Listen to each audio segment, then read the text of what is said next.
ఎక్కడ చూసినా వరద ఉధృతే మనకు కనిపిస్తోంది. వాగులు ఉప్పొంగి ప్రవహిస్తున్నాయి. ఆంధ్ర తెలంగాణ సరిహద్దులో ప్రత్యేకంగా ఉధృతంగా పాలేరు వాగు ప్రవహిస్తోంది. కోదాడ విజయవాడ మధ్య రాకపోకలు బంద్ అయ్యాయి. హైదరాబాద్ విజయవాడ రహదారిపై ట్రాఫిక్ ని మళ్లిస్తున్నారు. విజయవాడ వెళ్లే వాహనాలు నార్కట్పల్లి, నల్గొండ, గుంటూరు మీదుగా మళ్లిస్తున్నారు అధికారులు. అయితే అత్యవసరమైతే తప్ప ప్రయాణాలు చేపట్టొద్దు, ప్రయాణాలని మానుకోవాలని పోలీసులు విజ్ఞప్తి చేస్తున్నారు. ఎందుకంటే ఎక్కడికక్కడ రహదారులపైకి, ప్రధాన రహదారులు, నేషనల్ హైవేస్ అన్నిటి మీదకి వరద చేరుకుంది. ఎలాంటి పరిస్థితి ఉందో మనం చూడవచ్చు, టీవీల్లో గమనించవచ్చు, పేపర్స్ లో చూస్తున్నాము. ఈ నేపథ్యంలో ప్రయాణాలని మానుకోండి అని అధికారులు సూచిస్తున్న పరిస్థితి. వాగులు ఉప్పొంగి ప్రవహిస్తున్నాయి, చెరువులకి గండ్లు పడుతున్నాయి, వరద బీభత్సం మనం చూస్తున్నాము. ప్రకృతి విపత్తు ఏ రకంగా ఉందో మనం తెలుగు రాష్ట్రాల్లో గమనిస్తూ ఉన్నాము.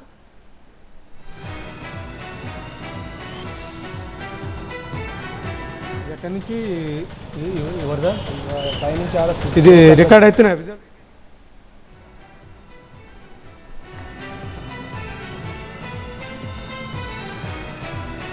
పాలేరు బ్రిడ్జ్ దగ్గర సిచ్యువేషన్ వివరించడానికి మా ప్రతినిధి రేవన్ సిద్ధంగా ఉన్నారు. రేవన్,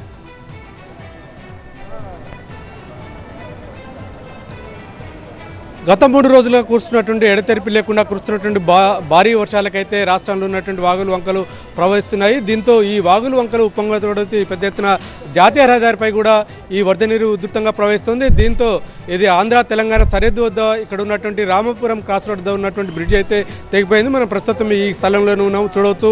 నిండటి నుంచి కూడా హైవేపై కూడా పూర్తిగా పోలీసులు అయితే రాకపోకలు అయితే వాహనాల రాకపోకలను పూర్తిగా నిలిపేశారు. కానీ నిన్నటి నుంచి కూడా ఏదైతే పాలేరు రిజర్వ్, ఖమ్మం జిల్లాలో ఉన్నటువంటి పాలేరు రిజర్వాయర్ ఇప్పటికే పూర్తిగా నిండింది. అక్కడి నుంచి ఉధృతంగా ప్రవహిస్తుండటంతో ఆ పాలేరు బాగు నుంచి వస్తున్నటువంటి ఆ నీరంతా ఏదైతే తెలంగాణ ఆంధ్ర సరిహద్దులో ఉన్నటువంటి ఈ బ్రిడ్జి, మనం ప్రస్తుతం కనిపిస్తున్నటువంటి ఈ బ్రిడ్జి ప్రాంతంలో ఈ కింది నుంచి పాలేరు వాగు వెళ్తుంది. అయితే ఇక్కడ ఈ పాలేరు వాగు నుంచి భారీగా వరద నీరు రావడంతో ఒక్కసారిగా పురాతనమైనటువంటి ఈ ఏదైతే రామాపురం బ్రిడ్జ్ అయితే పూర్తిగా అంటే కొంత కట్ అయినటువంటి పరిస్థితి. దీంతో అధికారులు ముందు జాగ్రత్తగానే నిన్నటి నుంచి కూడా రాకపోకలు అయితే నిలిపివేశారు. మనం చూడొచ్చు, పెద్ద ఎత్తున అయితే వరద ఉధృతికి దాటికి తట్టుకోలేక ఈ బ్రిడ్జ్ అయితే కూలిపోయింది. పూర్తిగా మనకు కూలిపోయి నీటికి కూడా అడ్డంగా పడినటువంటి పరిస్థితి కనిపిస్తూ ఉంది. దీంతో ఇటు హైదరాబాద్ విజయవాడ హైవేపై రాకపోకలు పూర్తిగా నిలిపివేశారు. మనం చూడొచ్చు, ఈ బ్రిడ్జి కూలిపోవడంతో హైదరాబాద్ నుంచి విజయవాడ వైపు వెళ్ళే వాహనాలు ఏదైతే రహదారి ఉందో ఇదైతే పూర్తిగా కట్ కావడంతో వాహనాలను నిలిపివేస్తారు. మొత్తం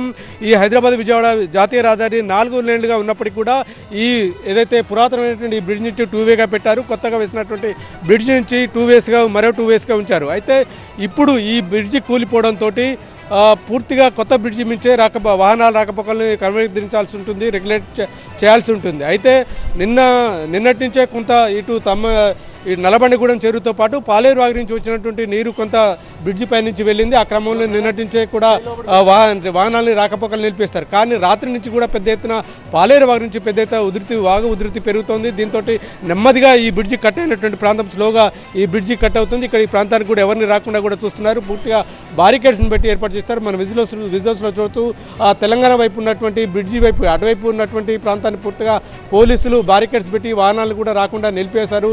జనాన్ని కూడా రావద్దని చెప్తున్నటువంటి పరిస్థితి. దీంతో హైదరాబాద్ విజయవాడ రాకపోకలు నిలిపివేశారు. ఇప్పటికే విజయవాడ వెళ్ళేటువంటి వాహనాలన్నింటి కూడా పోలీసులు అయితే అంటే ట్రాఫిక్ని డైవర్ట్ చేశారు. హైదరాబాద్ నుంచి వచ్చేటువంటి వాహనాలన్నింటి కూడా నల్గొండ, మిర్యాలగూడ, గుంటూరు మీదుగా విజయవాడ వెళ్లాలని సూచిస్తున్నారు. అలాగే పాలేరు వద్ద ఈ వాగు కూడా పాలేరు వాగు ఉధృతంగా ప్రవహిస్తుండటంతో కూడా ఖమ్మం వైపు వెళ్లే వాహనాలు కూడా నిలిపివేశారు. దీంతో ఖమ్మం వెళ్లాల్సినటువంటి వాహనాలను కూడా నకరికల్ వద్ద డైవర్షన్ తీసుకొని మహబూబాద్ తోటి మీదుగా ఖమ్మం వెళ్లాలని సూచిస్తున్నారు. మనం ఈ బ్రిడ్జి రాకపోకలు దీన్ని మొత్తం రిస్టోర్ చేయడానికి మాత్రం కొంచెం చాలా టైం పట్టే అవకాశం ఉంది. అయితే కొత్తగా నిర్మించినటువంటి ఈ బ్రిడ్జి నుంచి ఈ 4 వేస్ని రెగ్యులేట్ చేసి పంపించాలని చెప్పి ఇటు ఆంధ్ర తెలంగాణ పోలీసులు అయితే నిర్ణయించారు. మరి కొద్దిసేపట్లో ఈ ట్రాఫిక్ని క్లియర్ చేయాలని కూడా పోలీసులు నిర్ణయించినట్టుగా తెలుస్తోంది. కానీ ఈ పాలేరు వాగు వరద ఉధృతి మాత్రం ఇంకా క్రమంగా పెరుగుతోంది. దీంతో నిన్నటి నుంచే పోలీసులు రాకపోకలు నిలిపివేశారు. ఈ బ్రిడ్జి ఏ టైంలో ఎప్పుడు ఇంకా ఎటుకుతుందో తెలియని పరిస్థితి ఉండడంతో అధికారులు అయితే ముందు జాగ్రత్తగా తీసుకున్నారు. మరోవైపు ఈ పాలేరు వాగు ఈ బ్రిడ్జి కూలడంతో ఏపీ వైపు ఉన్నటువంటి కొన్ని గ్రామాల్లో కూడా వరద నీరు వచ్చేస్తుంది. అక్కడ కూడా అధికారులు చర్యలు చేపట్టారు. మరోవైపు తెలంగాణ వైపు నుంచి కూడా పోలీసులు అయితే చాలా స్ట్రిక్ట్గా వ్యవహరిస్తున్నారు. ఎవరిని కూడా వాహనాలు కూడా అనుమతించడం లేదు, ఎందుకంటే ప్రమాదం జరిగే అవకాశం ఉందని కూడా చెప్తున్న నేపథ్యంలో ఇక్కడ రాకపోకలు అయితే పూర్తిగా నిలిపివేశారు. హైదరాబాద్ నుంచి వెళ్ళే మామూలుగా సాధారణంగా అదేవిధంగా అత్యవసర పనులు ఉంటే మాత్రం తప్ప మిగిలిన అవసరాల కోసం ఎట్టి పరిస్థితుల్లో కూడా హైదరాబాద్ విజయవాడ జాతీయ రహదారిపైకి రావద్దు, ప్రయాణాలు మానుకోవాలని పోలీసులు ఇటు సూర్యాపేట నల్గొండ పోలీసులు అయితే విజ్ఞప్తి చేస్తున్నారు. ట్రాఫిక్ని డైవర్ట్ చేస్తున్నటువంటి పరిస్థితి, ఈ బ్రిడ్జి రిస్టోర్ చేయడానికి సమయం పట్టే అవకాశం అయితే చాలా స్పష్టంగా కనిపిస్తుంది. మరికొద్దిసేపట్లో ఈ కొత్త బ్రిడ్జి మించి హైదరాబాద్ విజయవాడ రాకపోకల్ని రెగ్యులేట్ చేస్తామని చెప్పి కూడా పోలీసులు చెప్తున్నారు. Right Revanth, thank you.